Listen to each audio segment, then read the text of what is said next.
how he like pies, and he would do this thing where like he'd go like, okay, like I do my outro thing, and then he would just do like a one more thing, and then talk about it, and it was good, like because we were stuck in the airport because it rained in San Francisco, so everybody got delayed 3 hours, and there's like 6 flights right to San Francisco every day from Vancouver, it just lined up really poorly, but he was there, and it just popped on a microphone. Nice. And off the way, kind of like this. So can you say some stuff? I'm talking right now. Do you want me to introduce myself right now? No. I just want to get the levels right. Oh, okay, yeah. This is my voice. Yeah, it's like where I hold it. I mean, I throw it through processing or whatever. But so you're good to go? Yeah, sure. Let's do it. What's your name and what's your game? My name is Marlon Wiebe. I am the indie game trailer maker, essentially. Alphabetically, what are some of the games that you've done trailers for? Alphabetically? Well, probably the most popular one is Darkest Dungeon. That's probably the most famous one. There's no bigger game before the letter D? Crypt of the Necrodancer. That's an alphabetical. Oh man, this is hard. I'm trying to think of ones that start with A now. I don't know. They're probably like something like A Time in Space or something like. It'd be like up like I don't even think that's a real game, or maybe it is. I'm sorry, but cool. So do you watch a lot of game trailers? I try to get a feeling of like how other people are making their trailers, and just kind of seeing what works and what doesn't for other games. Like every game is a little bit different, you know, how they need to approach their trailers and stuff. So, do you feel like are there pet peeves you have with game trailers nowadays? Yes, for sure. And what are they? Too much text is one. Like having too much text thrown at you all the time is one big one. Letting the game show itself is really important, if possible. Some games are obviously better at being shown in trailers than others. Like, and also another big pet peeve is trying to explain everything.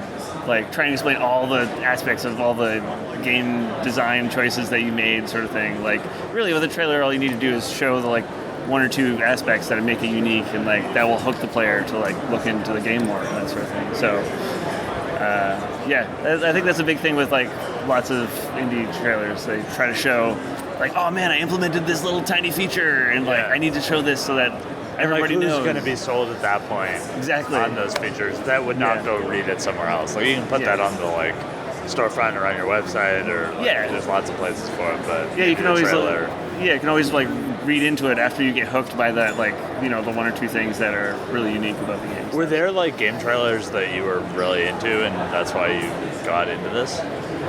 You know what? I didn't even know that this is a thing that I could do as a job. I got into it basically because I liked making games as a hobby, but I was in school for video, and then I would hang out with game developers, and they'd be like, "Oh, you can do video? I don't know how to do video. But you do. Like, make a trailer." And so I just like suddenly realized that like, oh shit, like everybody needs a trailer, and it just became this thing that I could make a living doing, you know. And did you start doing that before you like graduated? Making trailers? Like just making trailers all the time? Because you've been very busy, like, since I've known you.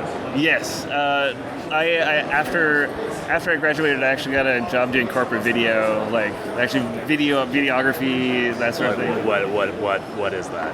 It's like you go into a lawyer's, like a firm would hire you, like we want to show our corporate like culture in a like a corporate culture video, and like so you go in and you like show how awesome it is to work here and what the culture is like, and then you cut together a video and like. And was that like companies would hire you to do that? Yeah. What companies have? Like, are these videos available online? That is a great question. I don't know. I need to look it up.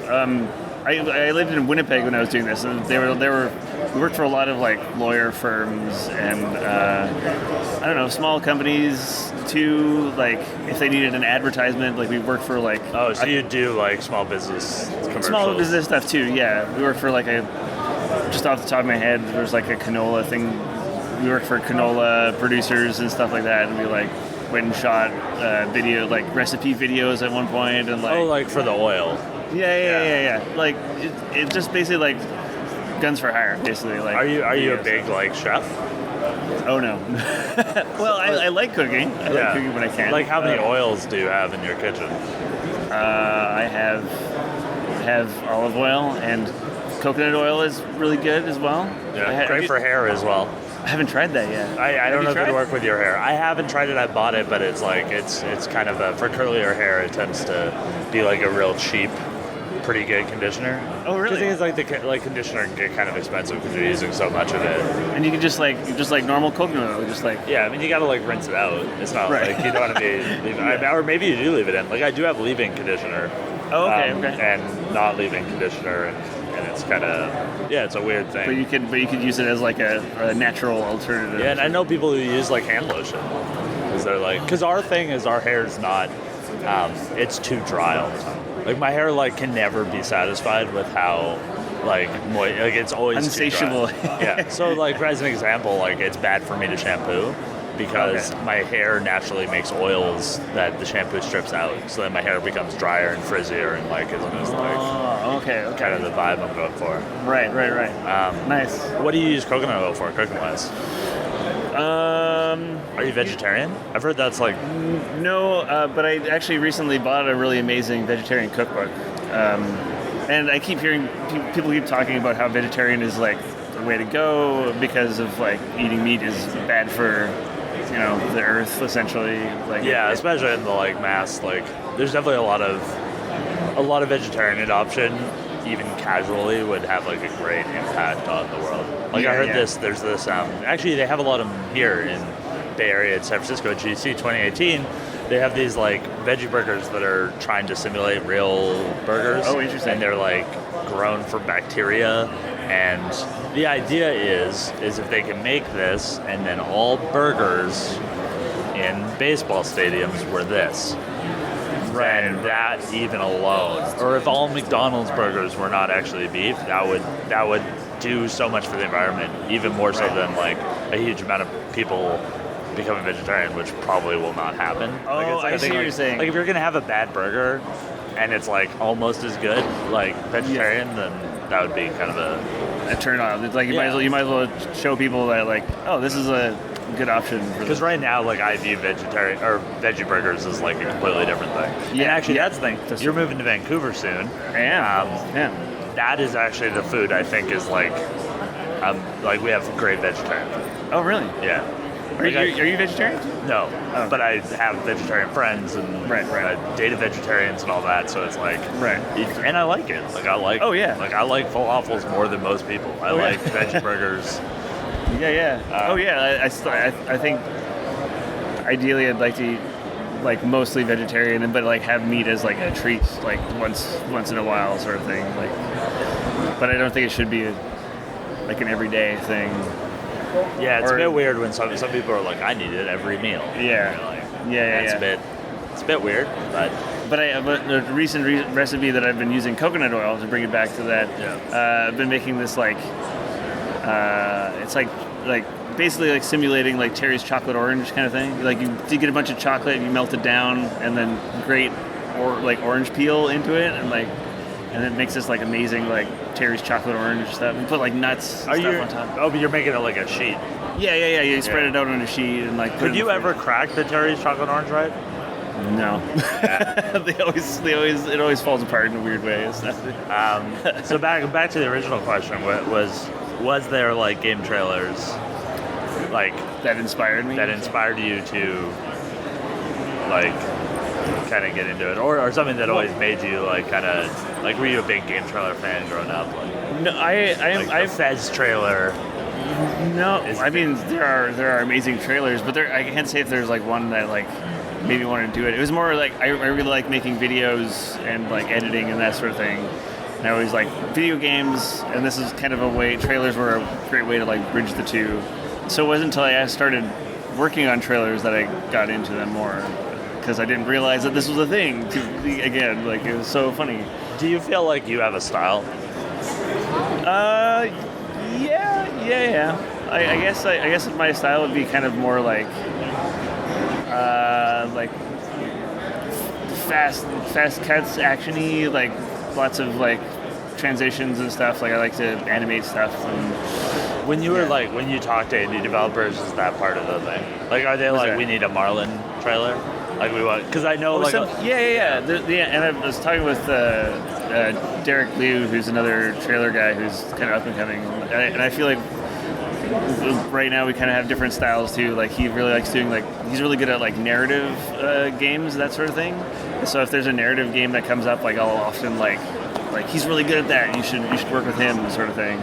But I really like doing more like, I don't know, like actiony, like fast cuts sort of thing. I feel like that's more my strong suit, I guess. But, yeah, and I mean it's something where like you see it and you go, oh, I like I know for us it was like the Necrodancer trailer was part of the reason we wanted to work with you. Necrodancer is the first trailer I ever made was with Necrodancer. Yeah. I mean, you're supposed to not start the show with a showstopper, but I guess there we are. Just don't look up the trailer I made because it's pretty cringeworthy. It's now the worst trailer you made, but at the time, it did its job. But yeah. What do you think of like the whole kind of fan trailer stuff? Have you seen that? I haven't actually looked into that too much. So yeah, there's a lot of people that go out and kind of cut their own trailers. Like once the game's out, they like recut their own trailers that they think and like kind of put it to music, and it's kind of cool. Like yeah, I think that's great. That's a great way to like practice too, and like I don't know, get into the space. Like seriously, there's so much work. Like there's so much work to be done with game trailers, and there's like not enough people that I know that are doing it. So it's like more people. And I mean, you're kind of. And then now I'm moving and like you're kind of out of the market probably. Yeah. Because I've been working full time with Ryan. So I mean, who's if you wanted a Marlon trailer, and you're not available anymore, who are you recommending? Oh man, I mean, I've been recommending Derek to Derek Liu. And because I can't recommend Kurt because he's too busy. Kurt's recommended you. Because Kurt's too busy, so he was recommending me, and then now I'm too busy, and so I'm recommending Derek. I'm like, yeah. So what would you suggest for like trying to come up? Like how do you want people to be around you for you to pass those recommendations on? I guess just like, I don't know, I generally just like look at their portfolio and see what they've done and like see if their stuff, like the quality of their stuff and that kind of thing. So just like make cool stuff. Like I don't know, that's how both of us got into it. Like we just made something and you know, or like when I made the Necrodancer trailer for Ryan was just like, oh, Marlon did it, and then he recommended like Dark Extension guys got in touch and that sort of thing. They did Viking Squad as well. Viking Squad, yeah. And like just making stuff and like trying to get good quality stuff out there, I guess. I don't know. Yeah, no, that's good. That's a good. It's always, I don't know, good to kind of hear how people got into what they're doing and like.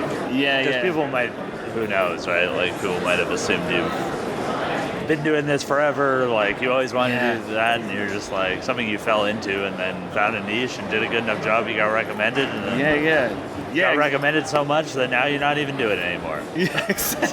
Well, I mean, the reason why I'm moving away from freelancing too. Well, freelancing has been kind of hard because I've just been like working at home, and like as much as people.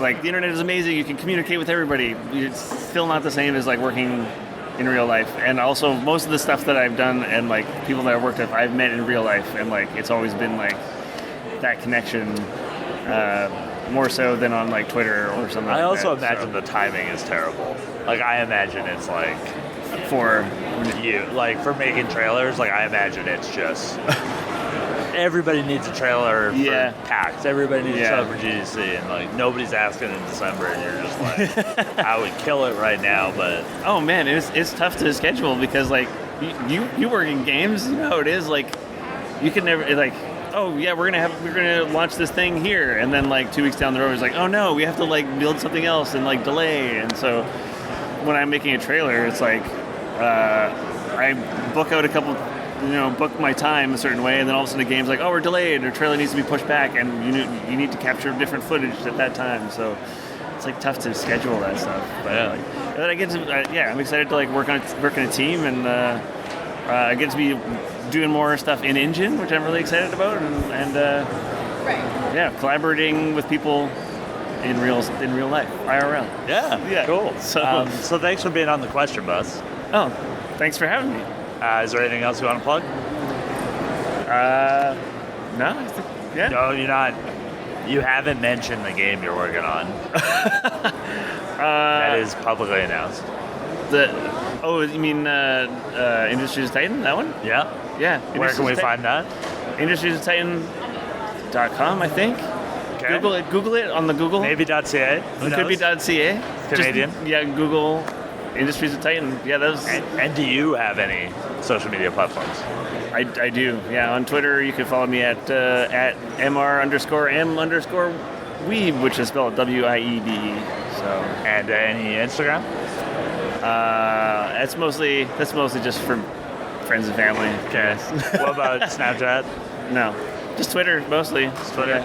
Yeah, for now. Yeah.